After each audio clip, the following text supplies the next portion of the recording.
This episode brought to you by Stamps.com. Why go to the store to get stamps when you can have them printed right at home for your convenience? Come check us out at Grand Rapids Comic Con in Michigan, November 15th to the 17th. And check us out at Days of the Dead in Chicago, November 22nd to the 24th. Hope to see you there.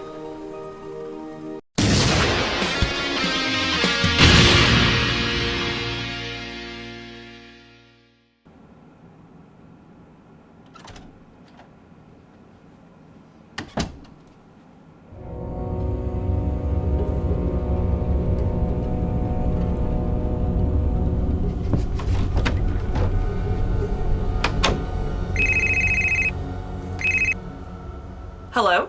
There's always something out there. What?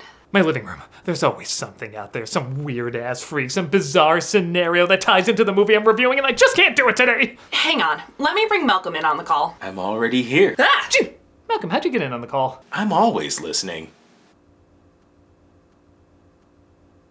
Anyway, I can't do it. Not with today's movie. Well, what's so special about today's movie? It's Logan. Oh, man, do you have it easy? Yeah, everybody loves Logan.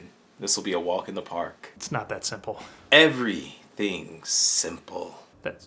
I don't think that's true. Just talk about how great it is like everybody does. There's more to it than that. I don't want to get people angry. People need to grow up. I mean, what could you say about it that's so crazy? Well, I did think it was good. There, see? You thought it was great. No, not great. Good. Malcolm? There, you see what I'm talking about, Heather? Heather? Malcolm, I don't suppose you can talk to her. Malcolm? I'm a Charles Xavier archetype, and I have some things to say about this movie. Hey, what are you doing? It has wheels, you dumbass. Oh, pretty. We know that you're in here. Ow! You okay? Let me check.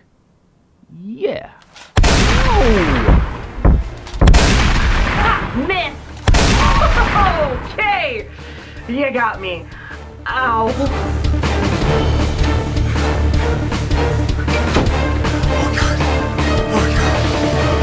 So what's wrong about Logan?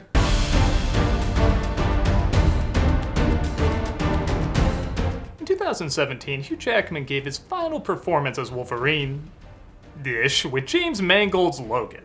It made a boatload at the box office, and I liked it, but I don't think I got into it as much as everyone else.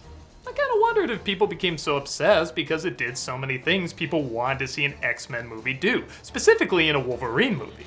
It was dark, it was gritty, it was the first non-comedy X-Men flick with an R rating. They dropped the F-bomb everywhere, it was bloody as hell. It was an undisputably badass X-Men movie that was well put together and stuck the landing for a character that, by that point, an entire generation would have grown up with. So, why wasn't I blown away by it? Well, there are several things that have changed since the last time I saw this in theaters over 7 years ago. One is, despite the tone being so badass, it was jarringly different, and I was holding out hope that some sort of consistent continuity would take shape in the X-Men movies, which I now know will never happen. Second, I didn't know much about the character X-23, but I do now. Third, I hadn't read the graphic novel was based on Old Man Logan, and I still haven't, but let's just judge it on its own. And fourth, maybe this is just a me thing, but I had a hard time following the story because too many people grittily mumble their lines, so I missed a lot of plot details. That's wrong with our water. Waiting flakes are. They're just not gonna let this thing go. Cholos and a pull-out on people. They don't. Drink it. It's almost 100 years old. Chucking their cloned up supercorn. Any different? What are you saying? As I've mentioned before, though, I can certainly misread a film's intent if I don't have all the info. Like Spider-Man No Way Home isn't gonna make a whole lot of sense if you haven't seen the other MCU or Spider-Man movies. Like, yeah, you can technically follow it, but it isn't gonna be anywhere near as great if you don't have the proper context. So, I want to go back and give this film another shot and see if I understand more why people not only liked it, but absolutely loved it. So, as long as some of those passionate fans don't try to destroy me. Which way to the back door? This way. The other way. Commercials! Let's take a look at Logan. The film opens with a reminder why you don't say what year your future takes place in. As the series establishes, it takes place in the not-too-distant future. And this is the not-too-distant future of that not-too-distant future, which equals out to... It's 2029. Which, yeah, okay, kinda works now, but... Math, man, this is gonna be dated pretty quick! You know what am I talking about? These movies do have the continuity of comic books! The film also makes it clear this is not your previous X-Men movies, with it being a lot more violent, a lot more gory, and Logan, played again by Hugh Jackman, dropping the F-bomb in almost every sentence he has for the first 10 minutes. I don't know any Gabrielle, so get the Someone has a severe caca mouth. Do you know that? At first I thought this was a little weird, like it was trying to show off its R rating, but it's not like he hasn't sliced up people or swore before. And I think it shows his world has been even more damaged than it has in the past, which, given his past, is really saying something. Hey, it's me. I'm in the car. Logan now drives a limo for a driver app service, in a world where mutants have been mostly wiped out by genetically modified food products made by a scientist named Rice, meaning mutants who consumed it can no longer reproduce. A bit more subtle than giant purple robots. Logan's approached by a man named Pierce, played by Boyd Holbrook, who says a lady named Gabriella might be approaching him and to call him if she does. You know, you got some buckshot in your door. I know what you're hiding, amigo. The old cue ball south of the border. Who is your dialect coach? The Minions? What do you want? A little cooperation. I'm a fan, by the way. You'll always be my Gaston. He looks after Professor Xavier, played again by Patrick Stewart, who has some form of Alzheimer's, which Logan tries to keep under control with medicine.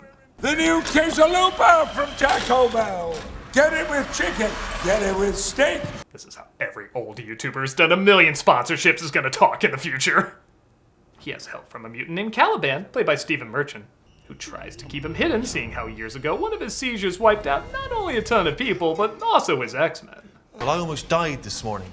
That seizure barely a minute. It felt a lot longer than a minute. I couldn't breathe. You're less affected. Again, a little weird. A few films before, they tried so hard to set everything right. Bring back the X-Men, save the future, that crazy Ratner killing him off, that's all done. Only to show it was for nothing and they die anyway? Hell, even in that series, they killed off a bunch of them off screen and nobody cared. In Last Stand, they at least got a goodbye. It was a shitty goodbye, but they weren't given the Maitland treatment from Beetlejuice 2. I don't know, it's just so hard to imagine this and this are the same universe. But like I said, consistency has always been a big problem with these films already, so might as well go mean and dark. And from a writing standpoint, I guess I don't really see a way around it. Logan needs to be one of the last mutants. He needs to be taking care of Xavier, and these films are famously overstuffed with characters fighting for screen time. It does make sense to focus more on just a few people and a bleak, aggressive future. That was also established in the comic, does make the most sense to explain these characters' absences. And I know I'm not the only one to say this, but while everybody's acting is great, man, Patrick Stewart should have gotten an Oscar nod for this. For your own good. No, it's not. You're waiting for me to die. It's a totally different version of Xavier that goes through a bunch of different mental states, but everyone feels real. This could have been an easy excuse to overact or go too sappy, but he surprisingly finds the believability and tragedy of this character. This is what life looks like. A home, people who love each other. You still have time. This so quickly could have become annoying, but the crankier moments are funny, the sympathetic moments are heartbreaking, and all of it you buy. I know I said June, but I need the boat now. Logan tries to save up to get a ship so all of them can sail away, but Caliban's powers make him allergic to the sun. I hardly see myself cowering below decks like Nosferatu, making him spotted dick. How'd you know it's the name of the game Xavier and Magneto used to play when they were alone? Found this in your pocket. Adamantium. He even has an adamantium bullet as he's aware his mutant powers are fading with age and he's starting to die. So he may want to end things after Charles is safe. No, you fool, that'll just make you forget the events of X-Men Origins. Actually, can I borrow that? I'm in trouble. You're the only one that could help. Gabriella does end up approaching him, played by Elizabeth Rodriguez, as she's apparently on the run with her daughter, Laura, played by Daphne Keane. There are men after us. Cross to Canada. Anyone can do that job. I'll give you $50,000. I'm the only one who can do that job. I got away from them, but now they know my car. Take us to this address. I can't go back to prison. I mean, season 2 was good, but they keep acting like prison is high school. It's not! It's prison! He eventually agrees, but it's too late as somebody has gotten to her and killed her. He makes his way back and finds that someone stowed away in his car. Logan! Who does this belong to? You kidnapped Dora the Explorer? Xavier says he's been communicating with her telepathically and that she's very important, but they'll have to talk about it later as more men arrive. Laura, though, doesn't take this sitting down. Well, if she does for a bit, she has to finish her cereal. I mean, that's kid law. Laura. No. No. It was pretty smart working X-23 into this. Now that I know more about the character, I realize this is the equivalent of working Harley Quinn into the DC movies. It shows the legitimacy of animated shows originally seen as just for kids having a lot more for adults than many would assume. That makes it clear they shouldn't be underestimated. I also love watching this thinking there's no way they can get through that, and sure enough, there's no way they can get through that. They do end up getting away, and Logan wants answers about what's going on.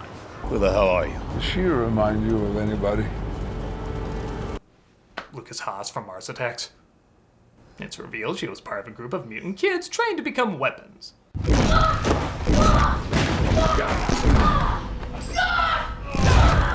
Ladies and gentlemen, the actor who clearly had the most fun shooting his scene.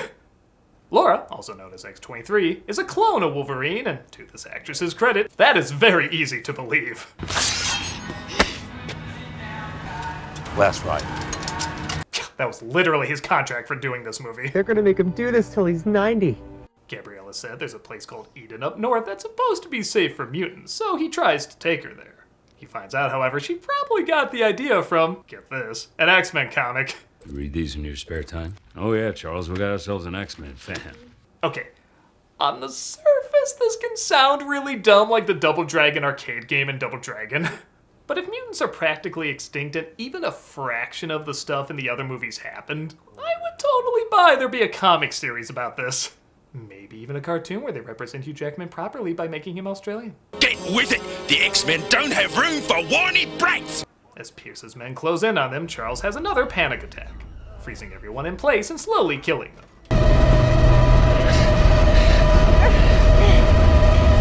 Logan is the only one who can barely work past it, and as cool as the action sequences are in this movie, this one's my favorite. It's a creative idea, it's surprisingly intense and gory, and it so easily could have been done wrong. Imagine if they didn't utilize these filters or this sound. It would look like Raul Duke and his attorney trying to walk. But the acting and very clever directing makes this one of the cooler moments. That must have been fun to do a few takes of. They escape again, and we get some actually kind of interesting information on why Laura has claws on her feet. Pride of Lions, the female is both hunter and caregiver. Yes, lionesses makes perfect sense for a Wolverine. Uses her front claws for hunting and the back claws defensively. Oh yeah? This concludes the Werner Herzog documentary studying the Wolverine. I will now return to facing backlash for not liking the Barbie movie. Seriously, get laid. Around this time of year, I like to throw an ugly sweater party. Yeah, I know it's November, but it doesn't matter. It's all about Christmas. Christmas is coming for you. It wants your blood. Thanksgiving is dead. You have no choice in this. But the holidays can be hectic. If your business mails and ships items like marketing materials, forms, documents, or products, you need Stamps.com. And if you're shipping turkeys, get it out of here. There is no Thanksgiving. No! Die! You can print postage online so you can free up time to focus on getting your business through this busy season. Stamps.com is a holiday hero that does more than just small business mailings. It helps you focus on the holiday you really care about. Oh, yeah, you sexy tree. From small businesses to multi-location organizations, Stamps.com handles all your mailing and shipping needs wherever, whenever. Seamlessly connect with every major marketplace and shopping cart if you sell products online. Access all the USPS and UPS services you need to run your business right from your computer or phone anytime. Day or night, no lines, no traffic, no waiting, no Thanksgiving. Die! Take care of mailing and shipping wherever you are, even on the go with the Stamps.com mobile app. All you need is a computer and printer. They even send you a free scale. Easily schedule package pickups through your Stamps.com dashboard. Automatically see your cheapest and fastest shipping options from different carriers. Hey look, one of Santa's elves! No, it's not Pilgrim, it's an elf! Holiday expenses add up fast, but Stamps.com offers crazy discounts. Get rates you can't find anywhere else, like up to 89% off USPS and UPS. Order shipping and mailing supplies, labels, and even printers from the supply store when you run low. I want you, Christmas. You're mine. More holiday, less hustle, free up more time with Stamps.com. Sign up at Stamps.com/nostalgia for a special offer that includes a 4-week free trial, plus free postage, and a free digital scale. No long-term commitments or contracts. Just go to Stamps.com/nostalgia. Oh, no! Oh.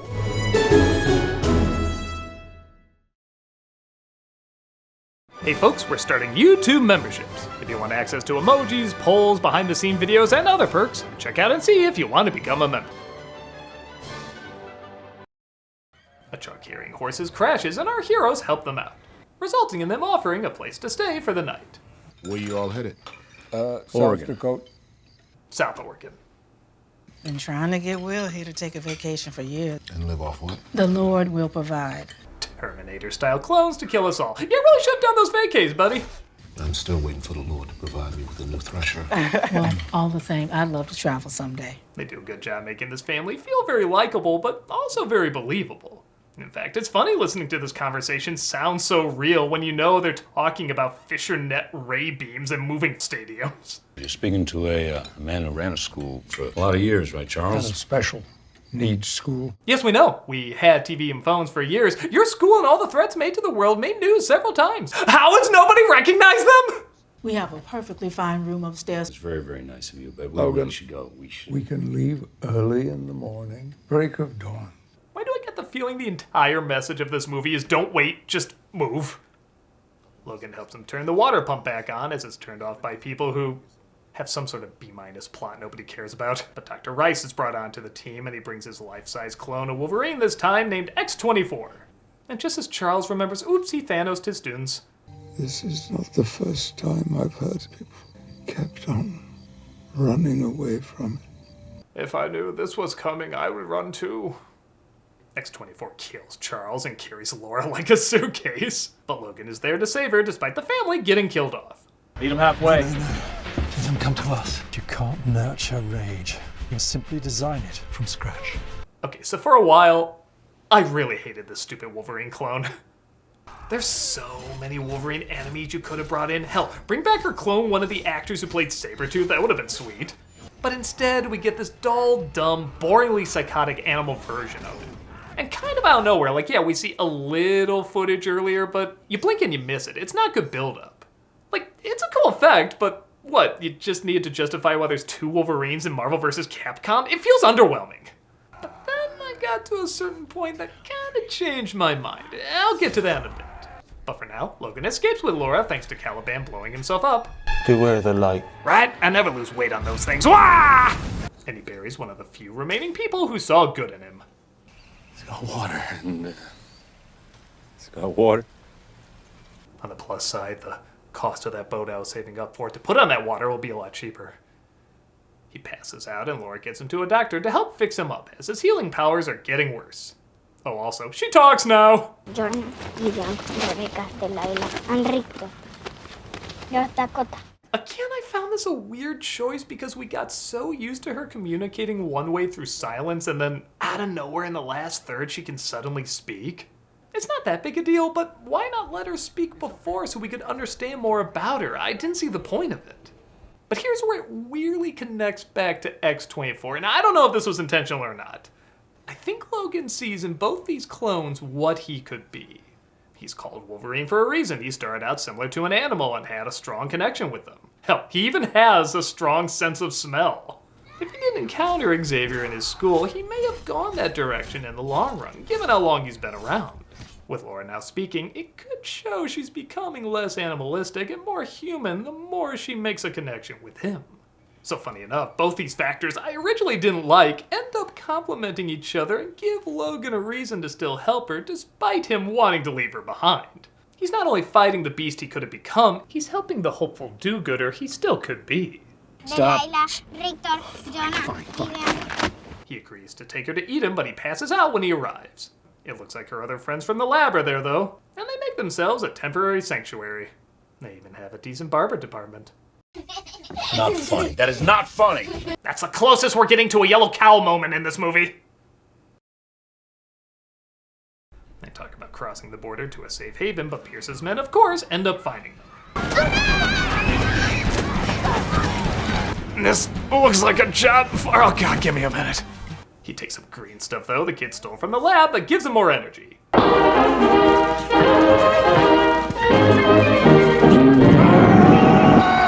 He meets up with X-24, though, and they all have a big fight.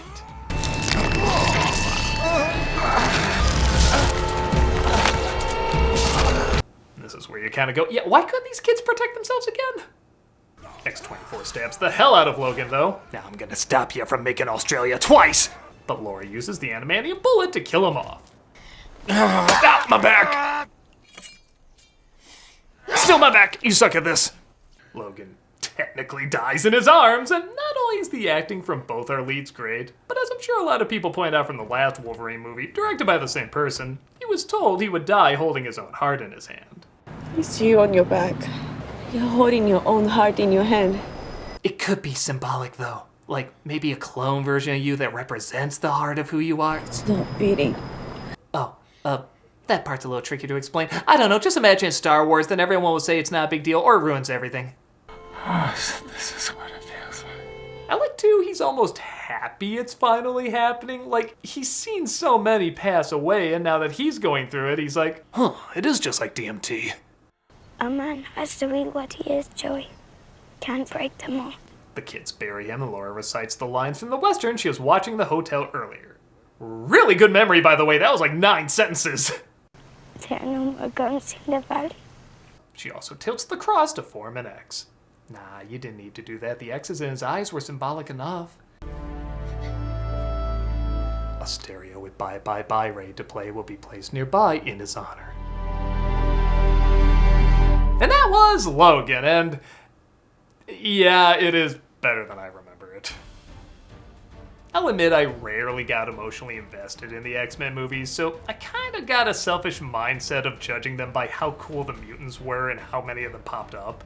Now even with that mindset, I knew this was a good film, but I think I did need a second viewing to understand why it has so much love.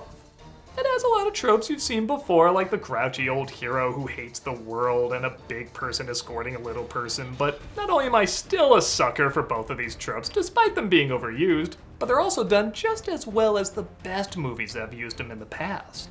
Like I said too, I think I had trouble following certain details the first time due to some of the mumbling and audio mixing. And the tone compared to the other films did take a little getting used to, but I definitely see it more now. Because the movies are so uneven, you're not gonna get something that's absolutely perfect, but this one is pretty damn close. The acting is great, the atmosphere is strong, the action is cool.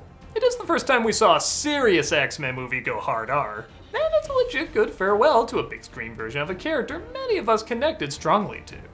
Despite me missing the first time what made it so great, I can see more now why it's worth all the attention. In fact, I better call my coworkers and let them know my new thoughts on the movie. Heather?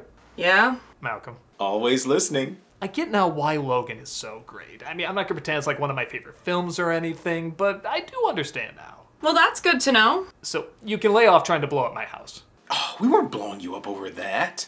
No? Dude, that'd be silly. We're blowing you up because your review of Joker 2 came out at the same time. Well, I didn't like it. But you didn't despise it. That's fair. The new Quesalupa from Taco Bell. This month for cameos for charity, we're doing Beyond Hunger. We actually worked with them in the past, and they reflect the steadfast dedication and collaborative spirit of Oak Park River Forest Food Pantry in Illinois. They express their mission to end hunger in all the communities they serve, and this Thanksgiving, you can play a big part in helping many people not go hungry. So if you want a cameo from me saying happy birthday or good luck or whatever, click on the link below and be giving to a good cause. Or if you're like, no, I hate you, go to hell, well, consider giving to this cause anyway. You could donate food, money, or even volunteer. It's a wonderful organization helping a ton of people, and you can help them in their journey.